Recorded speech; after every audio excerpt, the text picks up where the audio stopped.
Hello, and welcome to this week's edition of Thinking Thursday. I'm your host, Bronwyn Lucas, and we have a guest with us tonight, A L Hickman. And when I asked him, how do you describe yourself? He simply said he's a brother that's preaching deliverance from financial disaster. He is a minister, a teacher, an economist. He has a degree in economics, I believe, and he has a lot to share with us. But you know that we always start off with some deep breathing. We gotta get rid of the stress of the day. And I will tell you, I'm guiding you in this deep breathing. Right now, I need a little myself. I just got back from driving from Tyler, Texas. Well, it's only a 2-hour drive from my house, but that's 4 hours because you got to go to, come back to, had stuff to do there. So it turned into a 5-hour trip. 5 hours in the car is a long time.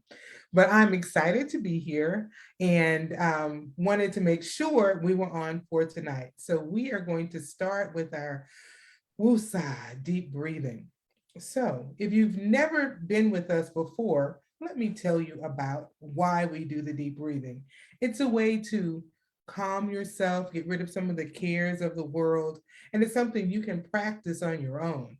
So when you deep breathe, we're not going to breathe just in our chest. You're going to breathe in so far that if you put your hands on your stomach, you'll feel your stomach expanding because you're taking just that much air in.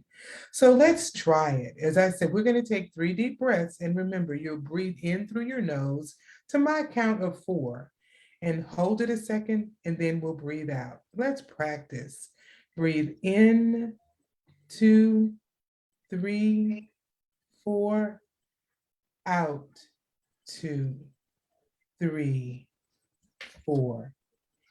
In, 2, 3, 4, out, 2, 3, 4.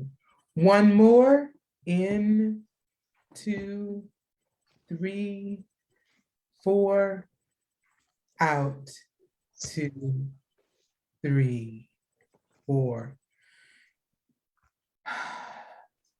We are going to talk about financial freedom tonight.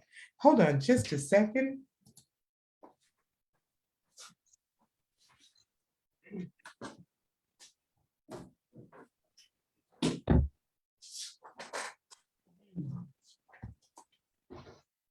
So let me tell you a little before Pastor Teacher Hickman comes on, why financial freedom if we're a program about mental health? Well, I've said it before. Our physical, spiritual, mental, financial health is all intertwined. If you have trouble in one of those, it can mess with all the others. If you have financial issues, it can impact your physical health because maybe you can't get the help you need. It can impact your mental health because you stay broke too long, you feel broken down emotionally. It can impact your spiritual health because sometimes we get mad at God. So one can impact the other. So that's why our financial health is so important. Pastor Hickman has written a book, the good book, Get Out of Debt and Stay Out. Tell us, why did introduce yourself? Anything else you want to say about yourself? And tell us what led you to write this book? Well, first of all, Brown, I want to say thank you for allowing me to be part of your Thinking Thursday sharing. The book, which is the good book, is a play on an acronym, Get Out of Debt. And it's more of a personal testimony, but quite a bit of best practices and my personal experience, my wife and I, of how we found ourselves in the draws and drudgeons of debt. And really, biblically, we applied biblical principles to our financial situation, and we found ourselves delivered. So I wanted to share that with us. Awesome. How long ago did you write this book? What was just a process of even getting it out? And that can also help others who may have a book inside of them that they feel God wants them to get it out, but it's stuck in there. So before we even talk about debt, just the process of getting a book out. The process of getting a book out for me was a lot of labor. It was doing something that I had never did before. That's a disclaimer on the back of this book that's saying, if you're looking for all the best conventions of the English language, please look at another book. This book is about the practices, the principles of how to get out of debt. Yes, writing the book was quite an ordeal. I had no idea. There are several different types of editing, and right now I'll be talking to people who might want to write a book, but don't let that scare you. There are people who will take care of the business for you, but you got to have the idea. You got to have that content there that's valuable and that you believe in, something you're seriously passionate about. You really won't write anything that somebody wants to read until you're passionate about yourself. There are people out there to help you with the formatting, the editing, the printing, the copywriting, all the little legal details. And you're going to need to know something. If you write a book, let it be your book. Don't let somebody else steal it. So you have to know the legal parts of it also. But yes, it's quite a process. It took me actually sitting down writing a book. It took me the better part of 10 months, the actual writing, editing, formatting, copywriting. That took me about 10 months. Putting the book together in my head and with dreams and thoughts, 10 years. Okay, thanks. Well, this book has 8 chapters, and I call it 8 nuggets because each chapter is something that is very practical and you can use yourself. So we just kind of walk through them because the first chapter is called Debt. How did I get here? Now, there are probably people who are listening now or who will listen later who are in debt, and you're like, I don't know what I did. I don't feel like I've overspent, or either I did overspend and didn't think it would get this way. What do you have to say about, and for you, how did you get here? Let me say some things that are academic and some things that are plain old common sense. Of course, I have a degree in economics, and so that for people who look at debt in theory can be very complicated. But my first economic teacher was not Professor whoever's name was at the University of Houston, who I attended back in the 70s. But my first economic teacher was my mother, and she taught me about debt. And so I like to use an example. I know you're talking about the first chapter, what is debt? She taught me this. So she gave me a handkerchief, and she tied some money up in the handkerchief, and she gave me a list. She sent me to the store. She said, but before she sent me to the store, she said, look at this handkerchief.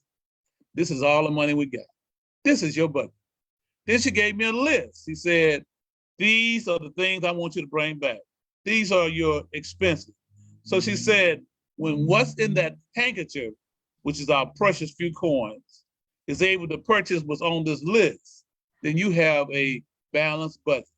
When I got to that store, I was able to buy everything that mother had told me to buy, and it came out the handkerchief and it completed the list, I had a balanced budget. My mother was my first economic teacher. She didn't teach me theory, she taught me practice. and she did well in that. And that's a good word for all parents out here, how simple it is to start teaching your children balance. How do you balance? That is good. Very good. How do you think people get into debt? I'll use myself. I don't think all debt is intentional, but we are compulsive people. We're people of habits, and the wrong habits and the influence of impulse. I want this car. I want this purse, this hat, this dress, and then it goes on. It proliferates, and multiply. Desires and impulses multiply themselves, and after a while, we can't purchase these things with what's in the handkerchief, so to speak. So then we start borrowing a few coins along the way to the store from others, but we got to pay them back on the way back in.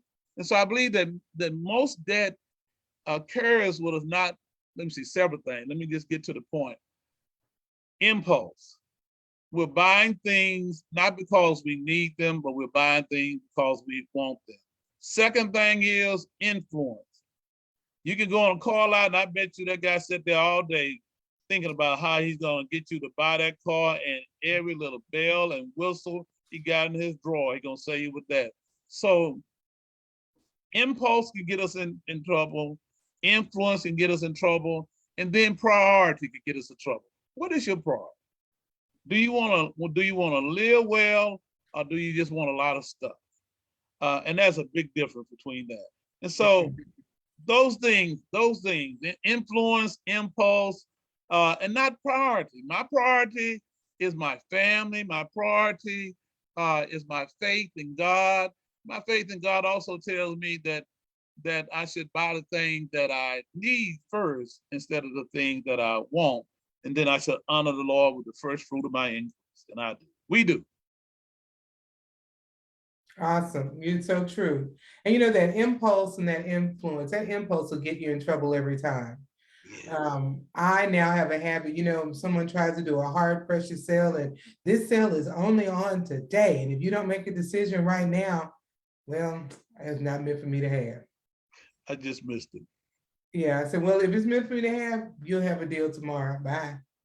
And you know, I think, and I have, that's because I have, you know, fallen prey to, yeah, I want it. I think I want it. No, because sometimes if you wait just overnight and go to sleep on it, you're like, no. And it takes away that impulse buy. Just to add a little bit on your question about debt. How did I get there? And let me just say this simplistically, so those that are listening have just a good guideline. If you got more going out than you have coming in, we don't even need to talk about aggregate numbers and disaggregate numbers and patterns and flows of numbers. We just say this: I ain't making enough to pay for these things that I'm buying. That's how we get in debt. Uh, I remember in chapter one, and I hope I mentioned it there, that in my house, we had two car notes, a house note, and then we had what everybody else had, cell phone bills, and we had cable TV. So it's mentioned in the book. And so one of the ways we got in debt, farther in debt, that I said, well, we can't afford a lot of things like other people. So we're just going to keep the cable. We won't buy all these other things. We won't have Apple phones. We won't have a Maserati. We won't have a Fiat. You know, we'll just have cable. So the cable bill got behind 1 month. So that's 2 months, really. 2 months. 2 months plus the late fee and interest that they put in there that you don't see. And so that bill came to almost $500. Oh my. Yeah, and so at that particular time, my daughter was 12 or 10, and Hannah Montana and all these people on Disney. You had to get that on cable. In order to get out of that quagmire debt, I had to make some decisions. I had to set some priorities. Do I want to pay the light bill? Do I want to pay the water bill? Do I want the house note paid? Or do we want to watch Hannah Montana? Hannah had to go. So we got rid of that cable bill. But let me tell you, you got to have a lot of moral fortitude. When that when that cable left the house, I was not a popular person. My wife didn't get a chance to listen to the whatever these romance and whatever shows, and my daughter didn't get a chance to see Disney. I even had to let go of DIY, do it yourself shows, which I love, my fishing shows. But I also love honoring the Lord by using my resources better. So we got rid of that $500 cable bill, and we unwrapped that cord of debt from around our neck so we could breathe. And although I was not popular, some evenings when I came home and I didn't get the hello honey, hello dad, because we just didn't get a chance to see that, but we got a chance to keep our $500 in our pocket. Yes, we did. True, so true. You talk about not running from the mountain of debt, but speaking to it. Because even with that bill you just talked about, it's easy to, okay, it's not there, I don't see it. And then we don't pay it. And then you have all of this, your credit score is lower and lower because you let them cut it off but never pay it. So what do you mean by don't run from the mountain? Speak to it. Right. So let me speak to all those that are listening to you tonight, and hopefully those that have watched the show again. There was a televangelist on television. This has been quite some years ago, and he spoke, and I was listening to him that night on the television, and he said, "Don't run from debt." And of course, the scripture says, and Christ said that in the book of Saint Mark, he said, "Speak to the mountain, say, mountain, be thou removed, and cast it to the sea." And so he gave the application that mountain is debt. For those of us that are in financial trouble, don't lie to yourself. That mountain is dead. Now we're saying every when we're climbing the mountain, no, don't climb that mountain. You never make it. It'll crush you. It's bigger than you. Citibank is bigger than you. JP Morgan is bigger than you. Don't try to climb them. You got to speak to them. And so in other words, he was saying, stop running. When they call you about debt, a lot of people don't pick up the phone because they say 1-800, I don't know you, or 1-888, I don't know you. Now it's 346, or all these other exchanges, I don't know you. But once you make up your mind that you're coming out of debt, you don't start running to the mountain. You start speaking. When I say speak, that word is negotiate. Call your creditors and tell them, okay, I need my credit. I don't care who you are, you need your credit. If you're living in the same capitalistic America that I'm living in, you want an apartment, you're gonna need that credit. You want a car that you don't patch every week, you're gonna need your credit. And so you gotta learn how to negotiate. And so when you negotiate with your creditors, and I put a little humor in it, you have to tell them what you can pay, because creditors, and let me share this, this is valuable information. I addressed it in chapter 2, but also addressed it in chapter 8, which said chapter 7 and 8, when it said get out of debt and stay out of debt. That you got to learn how to call your creditors. And when they tell you, oh, well, Mr. Hickman, I'm going to need you to give us $100 this month and $100 next month. Most times they ask more than that. You have to tell them what you can afford to pay. But before that, get you a budget. How much money I got coming in? How many bills do I have going out? Don't agree to pay them. They need money. And I put this in the book, that creditors, they have algorithms, and for those of you listening saying, what is an algorithm? That's a formula, that's a program that tells them that they put a lot of data in, and then they come back with specific outputs to tell them who you are and how much you can afford to pay. Before they loan you money, they knew what your risk was. And then when you default, they know how much you can afford to pay then. Citibank ain't in the game without data. JP Morgan is not in the game without American Express is not in the game. They know how much you can pay. You need to know how much you can pay. If you only got $200 in your pocket, you got $170 worth of bills and $30 to make it through the week. Don't get them people that $30. Negotiate. I'll give you 25. I'll give you 15. I'll give you 10. Creditors will take what they can get until they can get what they want. Never agree, because you're trying to come out of it. Never agree to pay a creditor money that you cannot pay, because several things happen. First of all, You're gonna worship. You're gonna deny yourself access to dollars that you could use. Second of all, that credit score is gonna get worse, and you're gonna get further into debt. Only agree to what you can pay, and they'll take that. They will work with you. And that is so true. And a lot of people are afraid to do it. You don't want to answer the phone, like you say, but call yourself. And when you're making the call and not being called, you are more in control. Yes, You're the one that's initiating, saying, okay, I'm calling to talk to you about my debt. Yeah, I have a debt. I own it. It's mine. And we need to address it. It puts you in the driver's seat if you actually make that call. So that's exactly. another thing to think about. Make that call. You be in the driver's seat. Um, budget. For some people, budget is a four-letter word. And then let me Yes, go back to the relationship between mental, physical, spiritual, and financial health. We need a budget for each. Before we talk about that, you need how you like, what do you mean I need a budget for spiritual, physical? Yeah, let me tell you why. Spiritually, how much time are you devoting to your spiritual well-being? You need a budget in your time. yes, How much time are you budgeting for your mental health? Are you acknowledging that your mental health is important? Are you acknowledging that maybe I'm stressed out? Maybe I'm depressed. Maybe I'm just tired. I'm not getting enough sleep. So maybe you need to budget your time, because as you budget your time, you're going to budget your physical, spiritual, and mental health. Physical, exactly. a lot of times we going to the doctor is very expensive. It is. So if you can't go regularly, some of the things you need to do is watch what you put in here. What are you eating? How much are you moving?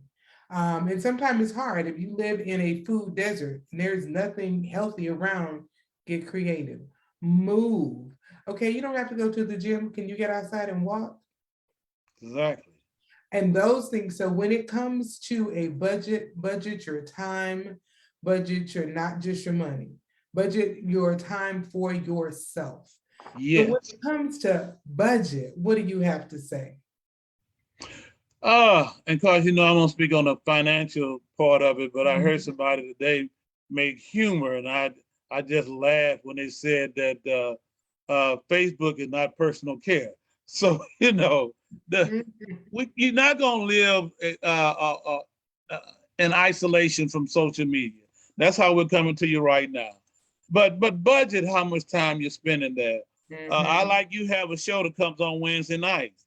Uh, and I do Bible study live. We do our worship services streaming live. And it takes a great deal of our time, even before we come on air, to make sure that these things are produced and broadcast correctly so that you get some enjoyment out of it without being irritated by some technical thing. So yes, when you talk about budget, that's taking a hard look. And many times I found out just personally that we're terrified. We're terrified. We would have let all those envelopes lay on that desk forever, and we don't want to open them up like they don't see me, I don't see them, so they're gonna go away. Out of sight, out of mind. Not That's gonna not happen. true. Not gonna happen. You're gonna have to open those envelopes, and you're gonna have to get a hold on where your money is going and how it came. You didn't put your hand over your eyes when you went out there and spent it. I hope you did. When you use that charge card, that checkbook, and then we got so many ways of paying today. That a zillion ways. We got Cash App and all these other digital things. Apple Pay and tap this and tap that. Let me tell you this: a budget will check. I use an example. A budget is three things. I mean, one thing. It's a red light: green, yellow, and red. When you get a budget, if you got more coming in than you got more coming in income than what you're spending, you had a green light. If you just where you barely got enough coming in to meet what's going out, you had a strong yellow light. And if you got more going out than you got coming in, you had a definite red light. But I'll say this about a green light. Green light don't mean spend, it means look both ways before spending. That's what a green light meant. But there are different budgets, and there are people out there that are financial advisors and financial consultants. to talk to you about a budget. A budget is very simple. I don't care how you do it. I put God at the top of mine. I put tithing at the top of mine. I couldn't even do this show with you, Brian, without saying that. Okay.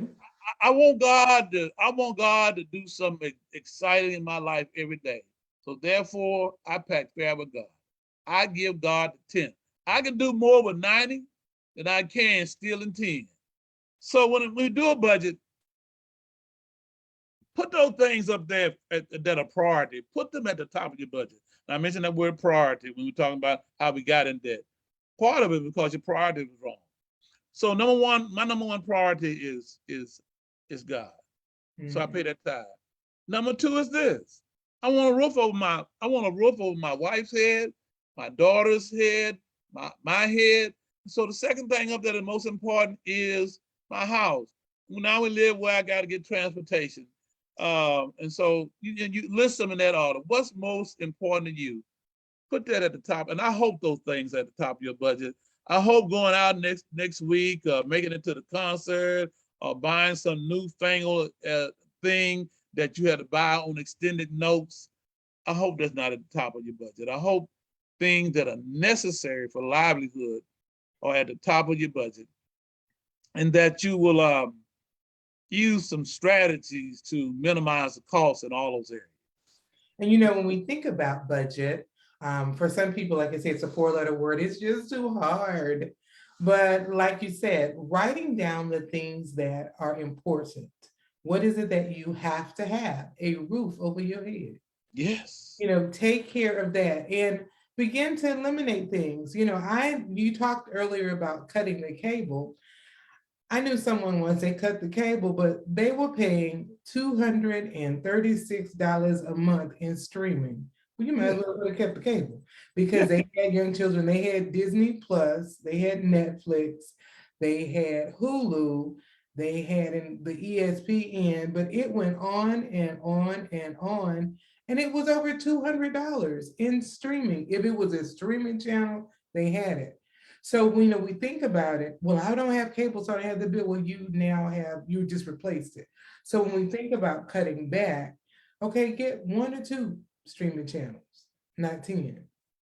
Or find ways, most of your major phone companies have it attached. You can get with T-Mobile, you can get Netflix with Right. AT&T, you can get HBO Plus. You're already paying that bill. You get a plan that has it. So I mean, get creative in how you want to. Hey, that word creative. Yes, creative.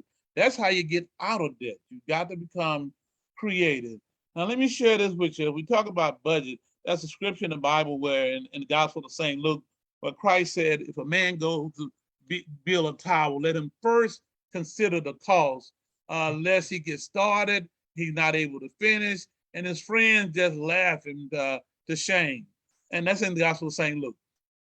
So, we had to think, we had to look, this thinking Thursday, right? Mhm. Think about it before you do it. Think before you charge. Think before you make purchases. I tell people every device that you can pay, if you can pay with your phone, then you need to leave your phone at home. If you got what is it, Apple Pay or whatever. Um, and you mentioned it. If that sale is only good today, well, you know what? I'll just never buy anything they're selling today. I'll just have all my money tomorrow because I'm not.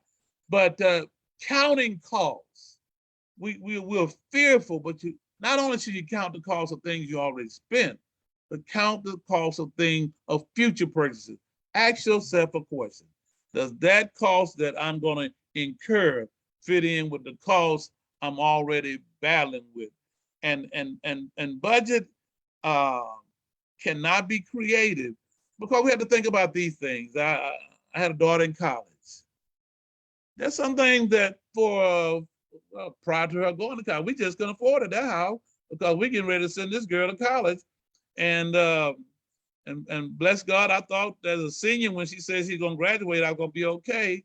Then she said, "Daddy, I need. Daddy, can you cash out me some money?" Uh, and bless God, you have to consider that these expenses are coming. If you're a parent, I don't care what parent you are, kindergartner, 11th grader. They come home and I say, Mom. Then Mama said, go talk to your daddy.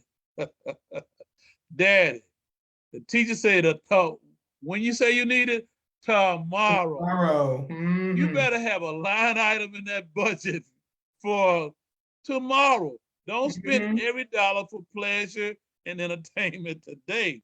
Because baby girl gonna come to you, or baby boy say, teacher say I need it tomorrow. And Mhm. so contingency fund. Yes. Before you go on to that one, I want to say one other thing about budget. Evaluate your regular spending on a regular basis is something I do. And so I go through, we'll start with the cell phone bill, because probably everybody on here has a cell phone bill. And you can have all of this stuff on your cell phone bill, but cell phones change plans every year, usually twice a year. I call in, look at my plan, and evaluate. I ended up this time, there was something I lost my tablet, purchased another one, called in and said, take the other one off and put this one on. 2 months later, I'm looking at my bill. Why is my bill so big? The first month I thought, oh, it was adjustment, because I had taken one off, but it came back again. They didn't take the other tablet off. So Wow. you have to look at your bills. Yes. There's a change, because sometimes we just pay them. Look at the bill, see what's going on. But also, for instance, with the cell phone bill, I go through every 6 months and I call and say, what plan? Is there a better plan I can get? Can you evaluate my plan with me? I have changed my plan so many times to save money. It's 20, it's like, well, it's only 20 or $30 over a year. That's 20 or $30 in my pocket. Add that money up. So evaluate like your cell phone bill. Some people are loyal to an electric company. They're not loyal to you, they're loyal to themselves and their bottom line. Usually you can say, give your plan for 1 year or 2 years. When that 1 year, 2 years is up, don't just automatically let it roll over. It's going to roll over to something much more expensive. That's Yes. going to get you. When your time is up, you be in the driver's seat. So, one thing about budget is look at all the things that are your reoccurring bills. Are there things you can change, negotiate, and look at? Your electricity is one, your cell phone's another. And you pretty much, if you're listening, you've got an electric bill or a cell phone bill.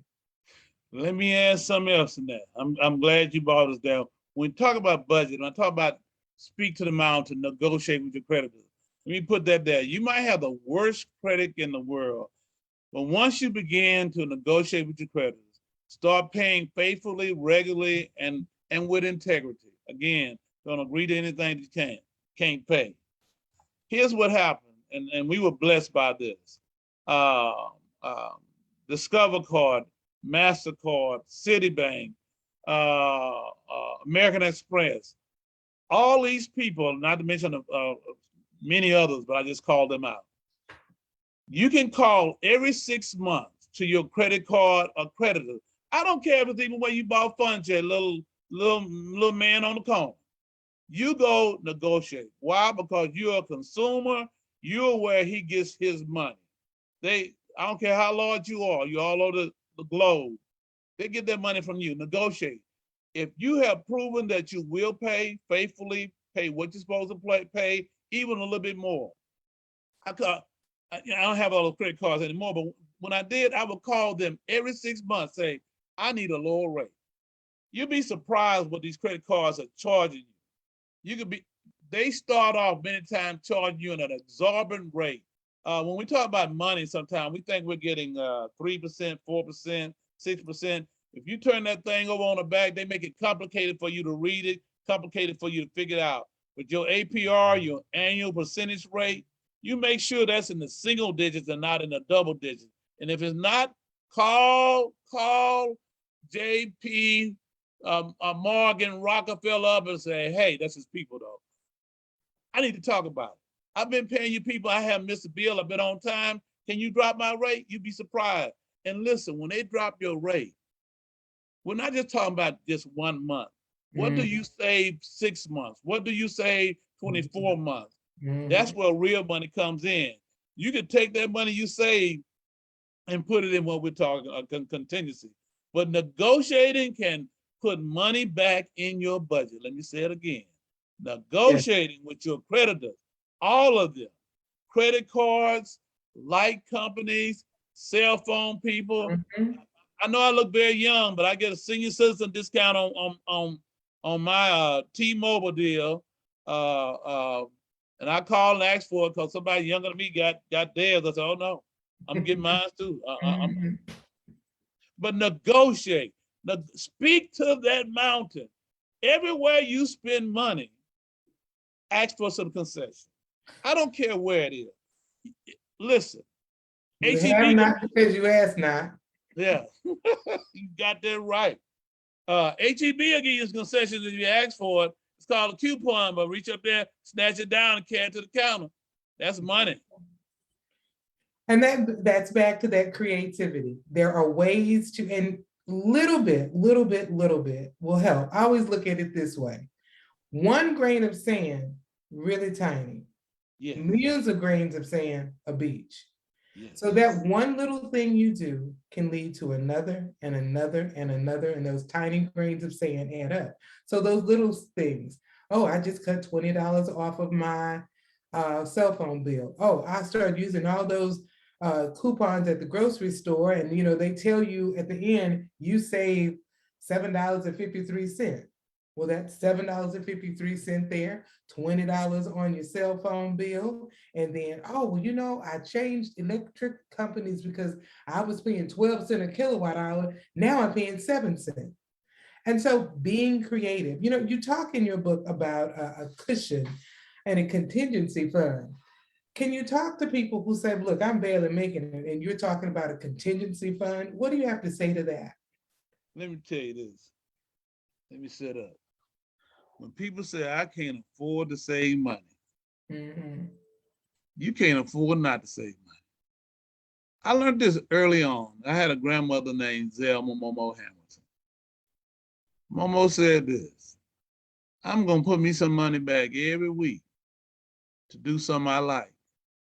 Let me put this back. Let me say this. You need to put some money back every week to do something you might not like pay for that busted faucet or that busted cell phone or the tire or the battery on the car. So you have a contingency fund. We get deeper in debt. A lot of debt is because we simply didn't have the funds for emergencies that came up, Mhm. medical emergencies, automobile repairs, and these things that cast us deeper down into debt, and even mental depression because I was Mhm. already fighting it, and now the doggone tire went flat, and the battery went out the other day, and baby says she needs some more shoes for the program. So contingency fund, that's your stash. You cannot afford not to have a stash. How do you learn to save money? You don't learn to save money when you hit the lottery. You learn to save money when you're making $7.15 an hour, and you say to yourself, I'm gonna put the 15 cents aside for me, for a Mhm. contingency. And you build a contingency fund one for me, I build it one penny at a time. You build it $1 at a time. If I see money on the ground, that goes to my contingency fund. It might have been a quarter, but it's a good quarter for me. But to be more exact, contingency is a stash that you put aside. You should look for an amount of 10%. But let's say you're just struggling. No, I can't afford to put 10% of my paycheck away. My paycheck was $400 or $500 or whatever. We got people out there making paycheck that was per week $3,400. But 10% of that, and let me say this, some people say 10% of your gross. Gross is what you made before deductions. Net is after deductions. You can't put aside money that you don't have. And so make sure you're doing the net. What is your net pay? What does it say? Cash at the counter, I can get this money. Or with the direct deposit, that amount. That's the 10% of what you want to take out. Don't fall for the okie doke. Some Mhm. advisors say gross. Gross, you know when you can pay gross? When you get your taxes back at the end of the year. Remember the Lord then, that fruit of that increase. But 10% of your net is a goal. But if you're not able to do 10%, you don't think you're able to, but you can. Start saying this 20. Every payday, I'm putting this 20 aside. And then I pray to God that you grow from there. Start putting that 40 aside, start putting that 50 aside, and hallelujah, praise God, start putting that 100 aside. You know, 52 weeks out of a year, if I got to that point where I could put that 100 aside, I'm getting there. Wow, that's $5,200. And let me say this about a contingency fund. It is not to be used because you saw a sale and Right. you want to go out and buy those new pretty whites, or you want to buy the new Apple phone. That's not what it's for. It is sit there, first of all, to be a cushion between you getting farther in debt with emergencies that call for money. And then secondly, that contingency can start you to building wealth. You can use that contingency, a portion of it, to pay off debt. I'm trying to get these people out of my business. I'm trying to finally pay off this phone. Well, that's a bad investment. I better use another example. But that contingency fund can keep you from getting further in debt, and then it can help you eliminate debt. And then ultimately, that can be your road, your conduit to building wealth, that contingency fund. But we got to learn how to put that money aside. This old deacon at our church, and we move over to something else. So he once told me, he said, Brother Pastor, I put money aside and I forget where I put it. That's a good idea, but please make a note somewhere so it'll tell you where you put it. But you need to be able to put that money aside and let it grow, let it build, let it be the foundation of getting you out of debt and moving you to prosperity. Contingency. And the other thing I want to add about contingency is one of the things I did was started a separate bank account at the same bank where my check was direct deposited to. And every payday, because you can set the date you do transfers. Right. On payday, I had money transferred into the other account. So I never saw it. I didn't miss it. I didn't have to move it. So I started off with $25. And I actually forgot it was coming out. But it was $25 every paycheck came out. And I bumped it up a little bit. And it just, and you know what? It still comes. And now I'm not even have that job work for me now. And so the date money comes in is different because whenever I get the checks from the insurance company payment, for therapy or private pay, but that doesn't matter. Those dates are still in there twice a month. Money comes out, goes from one account to the other. And that is my contingency fund. Another benefit of having a contingency fund, if hard times ever befall you, that's when you pull it out because you have Exactly. or if all of a sudden you got two flat tires and your bank account is flat, then you need that because like I live in Arlington, Texas. We don't have buses, so I got to keep a car with tires. I just bought a set of tires, which is why tires on my mind. It was like, a set of tires cost what? What? That's not a house note. So, and I was able to do it, but you have that contingency fund because sometimes things like that happen and you're not expecting it. During COVID, there was a time where I was not working and there was no income at all. But I had my contingency fund and I had my creativity and the bill still got paid. Praise the Lord. So, it is so important to have that, to just, have something on the side. As I look at the clock, we are nearing the end. I told you, Brother Hickman, it was going to go fast. And so what I wanted to do, first tell us, how can we get your book? Yes, you can email me at alhickman@hotmail.com. One thing I learned about money also in book, and we did well in this area, is that you can sell your own book. You can have it printed yourself. And so email me at alhickman at alhickman@hotmail.com. alhickman@hotmail.com. There's also a workbook that goes with this that teaches how to calculate interest rate, budget, shows you how to do your budget, interest rates, some tips for contingency. They help you establish a contingency fund and keep it going. So you'll receive the workbook and this book for a fee of only $20. How about that? Digging out a mountain of debt for a $20 bill for a Twinkie. Yes, alhickman@hotmail.com. and we'll get that book to you right away. Great. We want to be able to get that to our listeners because I want you all to get the rest of the chapters. And the last chapter is get out and stay out. Yes, Lord. You need to find out how to stay out. As we near the end, we always end with a challenge, a call to action, 3 or 4 steps. Our first one this week is get out of debt. If you're in debt, any debt you have, there's no need to hold on to any debt. Some things, yes, your home, your car, and some of us live in places where a car is a necessity, not a luxury because there is no mass transit. But get out of debt, minimize the debt you have.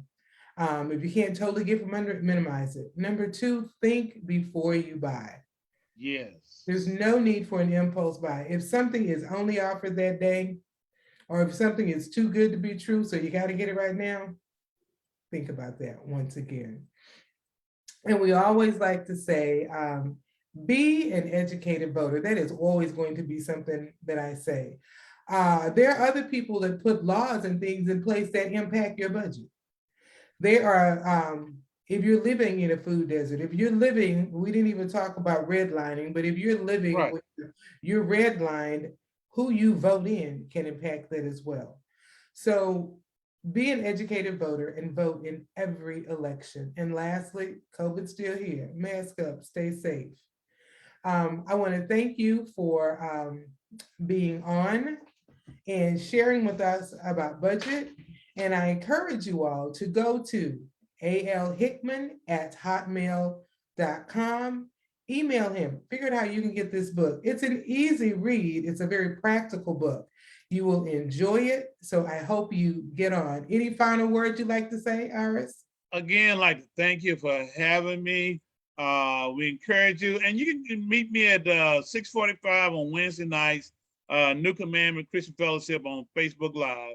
And we'll talk about, we'll spend not next week, but probably all of December talking about budgeting, talking about contingency, talking about credit and credit scores, and giving some very practical advice about getting out of the debt end and building on the prosperity end. And yes, just one last word, contentment. I think this is something for Thinking Thursday. When you learn to be content, and you'll find out that you don't need a lot of things and that your finances will take care of themselves when you reach an area of contentment. I really don't need that, so I really can keep my money. So true. Thank you for that final comment. And we won't be on next Thursday either because it is Thanksgiving. So happy Thanksgiving to you all. And when we come back, we will talk about the holidays and how that holiday blues, holiday depression might hit you. I wanted to hit finances as we were coming into the holidays because that's one time people unnecessarily spend. So once again, it's the holidays. It's not a time to overspend. It's a time to think. So thank you once again, and I will see you guys in 2 weeks. Happy Thanksgiving.